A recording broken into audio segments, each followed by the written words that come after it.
ඔන්න මම අද ඔයාලට කියන්නන්නේ ලෝ විශාලතම මල ගැන. මලමිනි මල හෙවත් රෆ්ලේසියා මල සාමාන්‍ය මලකට වඩා බොහෝ විශාලයි. ඉන්දුනීසියාවේ සුමාත්‍රා දූපත්තියේ වැසි වනාන්තර මෙහි නිජ බිම ලෙස සැලකෙන අතර ඒ විශ්කම්භය මීටර් 1ක් පමණ වෙනවා.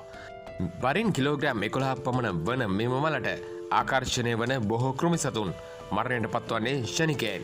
විද්‍යාඥයන් විසින් කළ පරීක්ෂණවලට අනුව දැනට හෙළි වී තිබෙන්නේ මෙම පුෂ්පය මාංශ භක්ෂක ශාක ගණයට ඇත්වන බවයි.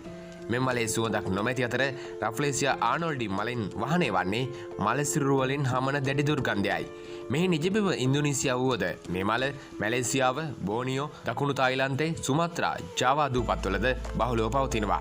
මෙහි ඇති අනෙක් විශේෂත්වය වන්නේ මෙතරම් ලොකුවට මල පිපුණද ඒ මල සෑදෙන ශාකය බාහිර පරිසරයට නොපෙනෙන එකක් වීමයි. මල් පිපෙන විට එහි කැකුළු දාරක ශාකයේ පොත්ත පලාගෙන එළියට එන අතර මෙම කැකුලක් විකසිත වීමට වසරකට වැඩි කාලයක් ගත වීමද පුදුමයට කරුණක්. මින් නිකුත් වන දුර්ගන්ධය අති ප්‍රබල වන අතර මෙම මලේ ගඳ මස් කුණු වන විට නිකුත් වන දුගඳට සමාන නිසා මලමිනි මල ලෙස හඳුන්වනවා.